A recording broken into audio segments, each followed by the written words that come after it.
Salut à tous les rêveurs et les créateurs et bienvenue dans Les Clés de la créativité, le podcast qui explore les coulisses des métiers créatifs et démystifie l'approche artistique. Je suis Thomas Piard, architecte d'intérieur, designer et votre hôte sur ce podcast.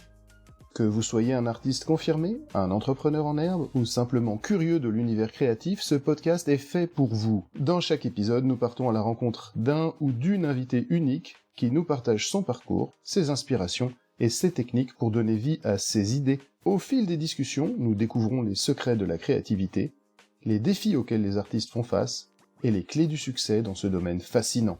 Que vous soyez à la recherche d'inspiration, de conseils pratiques ou simplement d'une conversation stimulante, Les Clés de la créativité est le podcast qui vous accompagnera dans votre exploration de l'univers artistique. Dans cet épisode, nous recevons Philae Porte-Alves, une étudiante en école d'art qui rêve de devenir architecte, et nous allons aborder différents sujets autour de sa vision de la créativité et de la manière dont elle appréhende les études et l'avenir.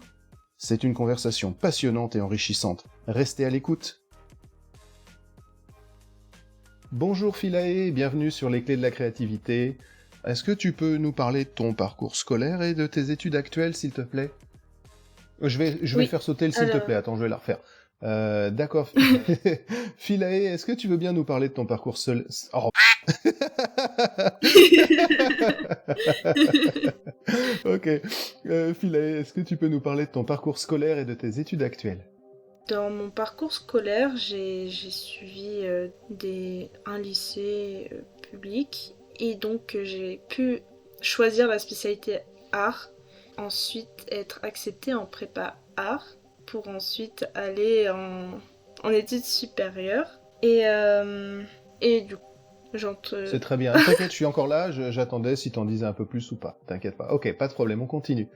Et qu'est-ce qui t'a donné envie de travailler dans un métier créatif ? Ce qui m'a donné envie, c'est donc cette sensibilité artistique qui est en moi, que je voulais absolument développer, la travailler par le biais de mes études, qui pourrait me permettre de devenir l'artiste ou l'architecte que je souhaite devenir.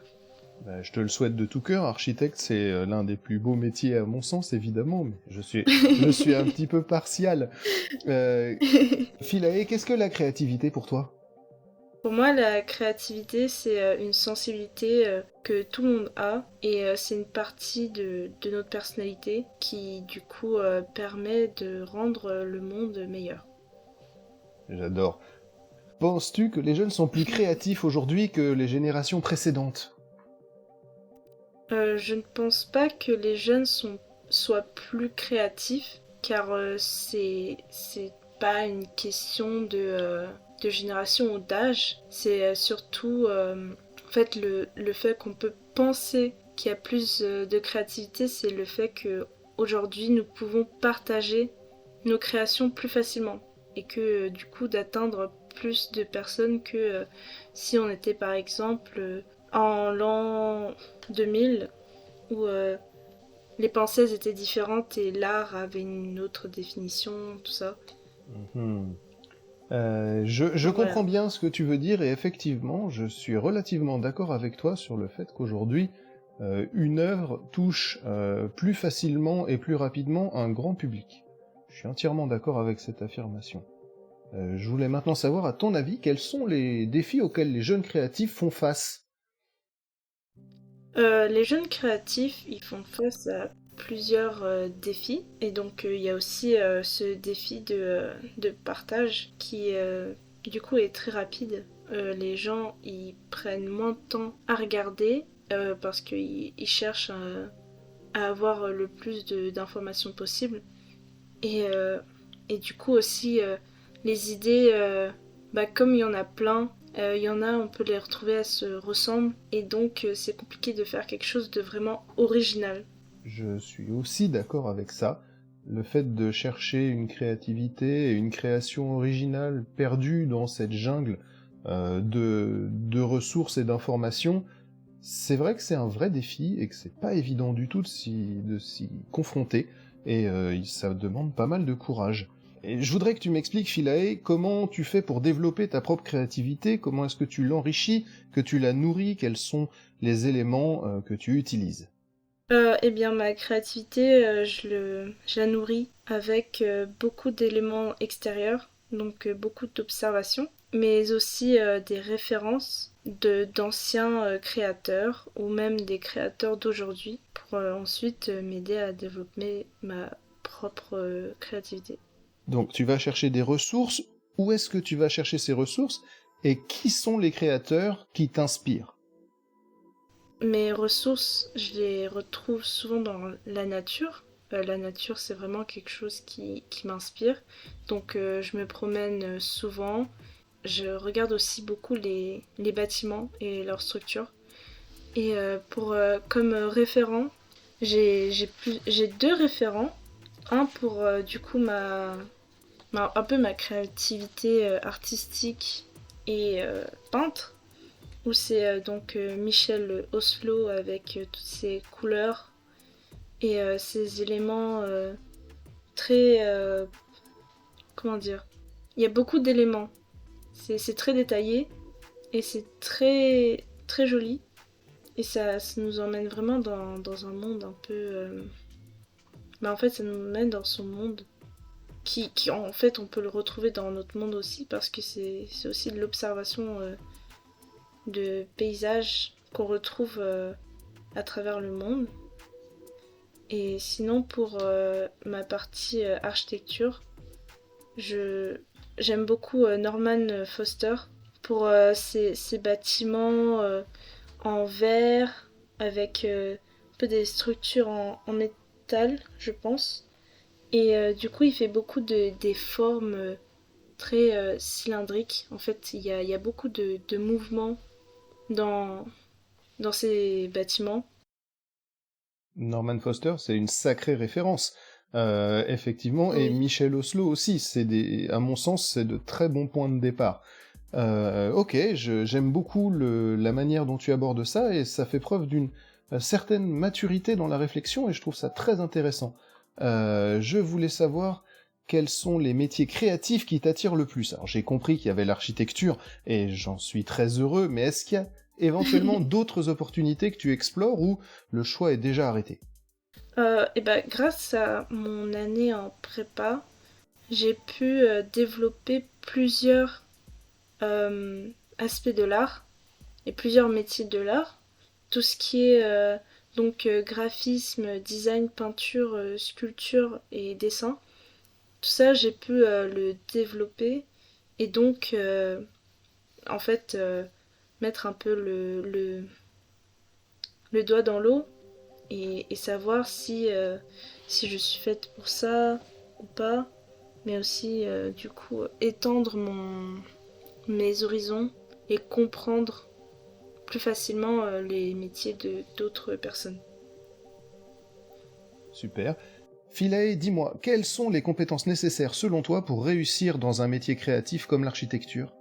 Je pense que les compétences nécessaires, c'est donc avoir cette envie donc de créer quelque chose, d'avoir un peu cette sensibilité donc artistique, à être aussi très intéressé par de tout un peu de politique, un peu de l'environnement, un peu de tout.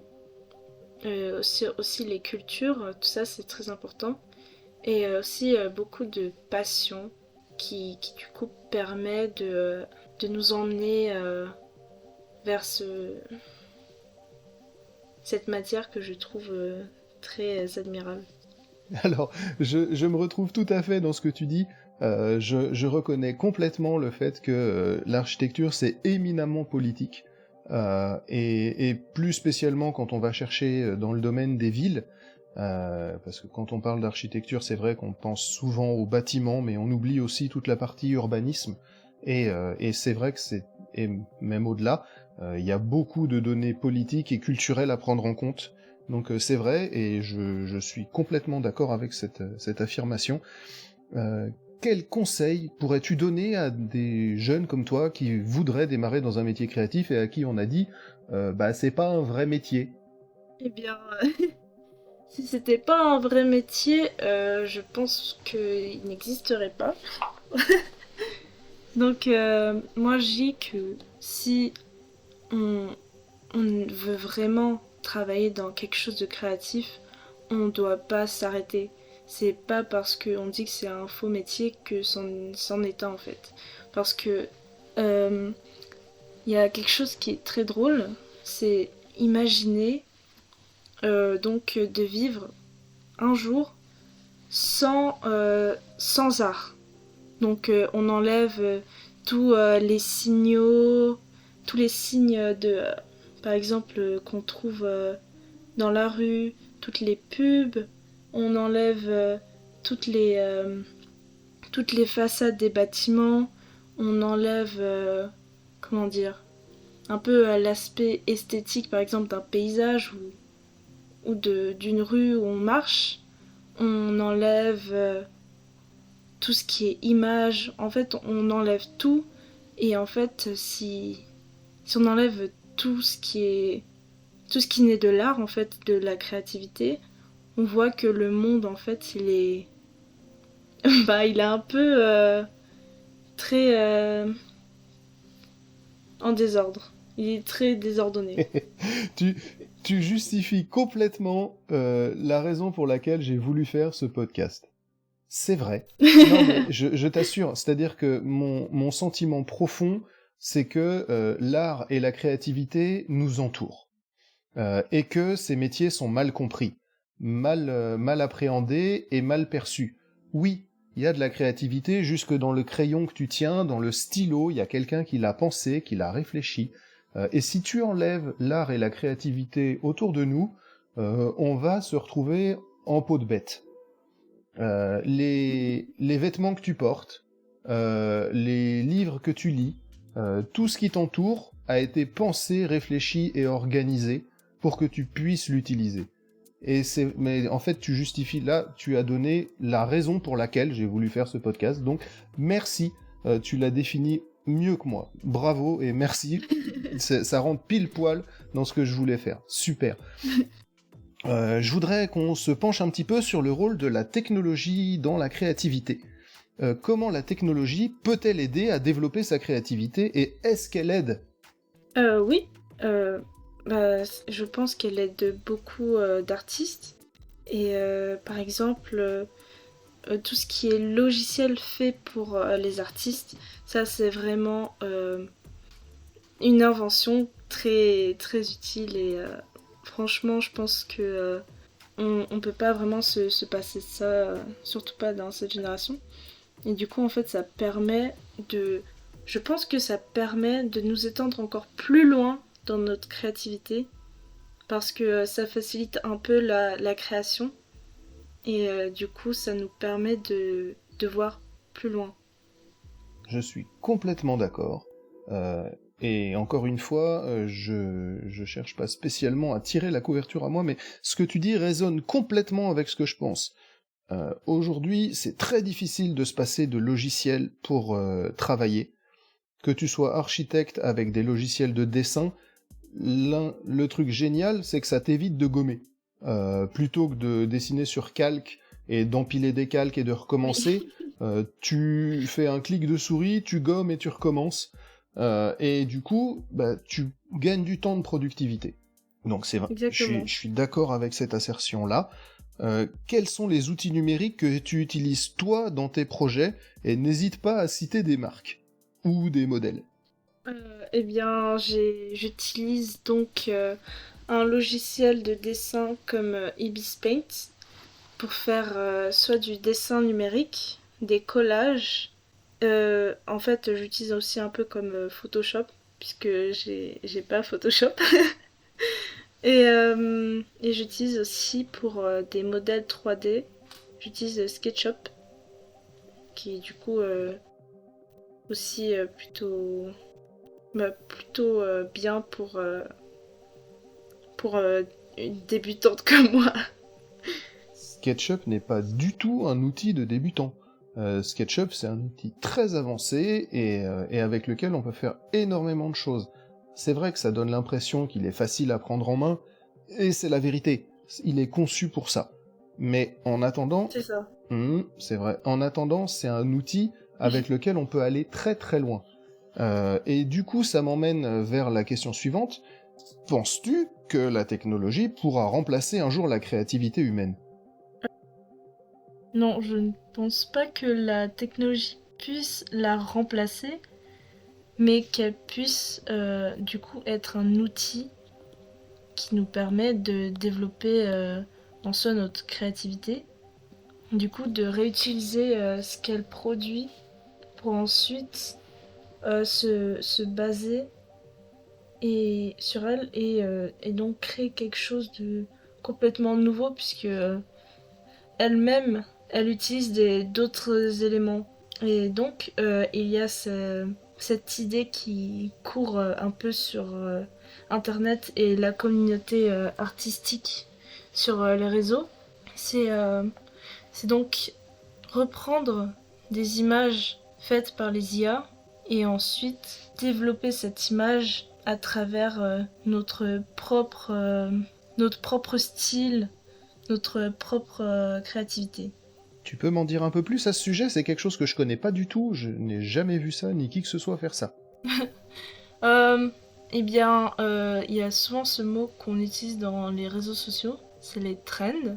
Du coup, c'est une idée un peu de communauté, enfin c'est une idée sur lesquelles plusieurs personnes se sont décidées à faire, enfin à suivre. Et donc cette trend, c'est prendre des images de IA, parce qu'on dit que les images faites par l'IA, elles sont un peu mal faites, enfin il y a beaucoup de détails, d'erreurs, enfin quelque chose qui... Ça se voit que c'est fait par un robot. Et du coup, l'artiste qui suit cette trend, il va prendre l'image et il va en quelque sorte l'améliorer et la rendre un peu plus originale, un peu plus vivante et un peu plus sensible. Ok, est-ce que tu peux me citer quelqu'un qui fait ça ? Parce que je te remercie de me faire passer pour un vieux, un trend, je sais ce que c'est, mais par contre, mais je ne savais pas du tout qu'il y avait un trend justement sur la modification d'images générées par IA. Donc est-ce que tu peux me donner quelqu'un qui fait ça ? Que je puisse aller voir son travail ? J'ai pas vraiment de nom, mais Dans ce cas-là, peut-être on mettra en description le trend ou la liste où on pourra retrouver ce trend, pas de problème. ok. Écoute, je t'ai demandé tout à l'heure s'il y avait un artiste ou un créateur qui t'inspirait particulièrement, et tu m'as cité Michel Oslo et Norman Foster. Est-ce que tu peux m'en donner un peu plus ? Est-ce que voilà, il y a d'autres choses ou c'est vraiment tes deux gros basiques ? En fait, il y a aussi un gros classique qui est Claude Monet. Du coup, Claude Monet, il m'a beaucoup inspiré, surtout pour mes peintures. C'est grâce à lui aussi que j'ai un peu plus développé ma sensibilité artistique. C'est du coup tout ce qui est lumière et couleur, mais aussi la texture qu'on donne à la peinture, parce qu'en fait elle-même c'est une matière et du coup on peut lui donner vie par la peinture aussi. Et du coup c'est surtout lui qui m'a permis de me développer comme je suis aujourd'hui et donc de m'intéresser beaucoup plus à l'art et ensuite à l'architecture. Donc c'est un peu le pilier de ma vie en ce moment. Donc, tu souhaites intégrer un métier créatif, est-ce que tu peux m'en dire un peu plus ? Oui, donc après mon bac, j'ai décidé de suivre mes études en prépa, surtout pour gagner en maturité, avoir le temps de développer des idées créatives et aussi donc découvrir plusieurs aspects d'un métier créatif. Cette année, elle va bientôt se terminer et donc il me fallait que je réfléchisse sur l'école que je voulais donc intégrer pour mon futur, ce qui est donc une école d'architecture. Super, très bon choix. Et donc, je vise des écoles en Île-de-France, comme celle de Belleville, l'école d'architecture de Versailles aussi, mais aussi celles qui sont en dehors de l'Île-de-France, comme l'école de Rennes. Tu sais que tu parles. Ici, on est à Rennes, donc tu peux pas choisir meilleure école, évidemment. Hein, donc, on t'encourage vivement à venir dans le coin. Est-ce que tu as déjà réfléchi autour de ce que représente le fait d'avoir un diplôme dans une école comme une école d'architecture ou une école d'art, et est-ce que ça te paraît être une ouverture particulière ou est-ce que c'est pas nécessaire? En fait, avoir le diplôme, si on veut faire un métier créatif, c'est en quelque sorte très important parce qu'on a un peu la protection de l'État et du coup ça nous permet ensuite en quelque sorte de vivre et donc de gagner de l'argent depuis notre métier en fait. Et du coup aussi en dehors de l'argent et tout ça, avoir un diplôme, ça veut dire faire des cours et faire des projets, tout ça, en école. Et du coup, c'est vraiment se développer soi-même et en fait, ensuite devenir quelqu'un qui va vraiment changer le monde en quelque sorte. Alors, en architecture, c'est absolument indispensable pour pouvoir exercer à son compte. Donc, la question ne se fait même pas. Mais oui, il y a d'autres professions qui sont non réglementées, comme architecte d'intérieur, ou la plupart du temps, les professions créatives, il n'y a pas de diplôme de peintre, il y a pas... alors, il est possible qu'il y ait un diplôme de musicien et on peut sortir d'une école d'art, mais est-ce que, à ton avis, c'est quelque chose qui est fondamental, ce parcours académique? Alors pour l'architecture, c'est indispensable, on revient pas. Mais en général, pour les métiers créatifs, est-ce qu'à ton sens, le parcours académique est nécessaire? Pas forcément. C'est pour ça que je pense aussi qu'on dit que être artiste, c'est pas vraiment un métier, parce que on n'a pas vraiment besoin d'un diplôme. Mais en fait, n'importe qui, tant qu'il est passionné et qui donne beaucoup de travail, il peut du coup devenir ce qu'il veut. L'idée est Parce que c'est intéressante. sur... Excuse-moi, je t'ai coupé. Oui.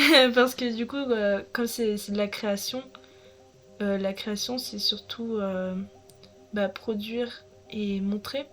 Donc tant qu'on peut produire et montrer, n'importe qui peut avoir accès. Et donc je pense que c'est ça qui compte un peu. C'est très intéressant.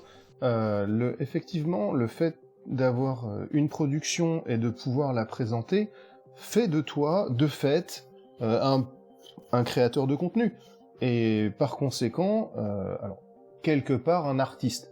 Pas pour forcément toutes les productions, mais oui, je suis assez d'accord avec l'idée. C'est très intéressant comme réflexion. Merci beaucoup. Et puis, on va en rester là pour aujourd'hui. Je te remercie beaucoup, Philae, pour cet entretien. Je trouve que tu as fait preuve d'une très grande maturité et que tu présentes tout ce qu'il faut pour devenir une excellente architecte. Je te souhaite beaucoup de courage pour tes études. C'est long, c'est pas simple, mais ça mérite vraiment qu'on s'y penche. Très bonne fin de journée à toi, Philae. Merci beaucoup Thomas, et ce fut un plaisir de parler avec toi sur ce sujet de la créativité et donc de faire ce podcast. Merci beaucoup, très bonne fin de journée à toi, Merci. Bye. Bye. Merci beaucoup d'avoir écouté cet épisode des Clés de la créativité. J'ai vraiment passé un super moment avec mon invité. J'espère que vous avez pris plaisir à nos échanges. Surtout, je tiens à remercier chaleureusement tous les auditeurs qui nous accordent leur temps chaque quinzaine. C'est grâce à vous que ce podcast existe et continue de grandir. Si vous avez apprécié cet épisode, partagez-le sur vos réseaux sociaux et laissez un commentaire sur les nôtres pour nous dire ce que vous en avez pensé. Vous pouvez également me retrouver sur l'Instagram ou le Facebook des Clés de la créativité. Je vous mets les liens en description. Sur ce, je vous souhaite une semaine pleine d'inspiration et de créativité. En attendant le prochain épisode, restez créatifs et à bientôt.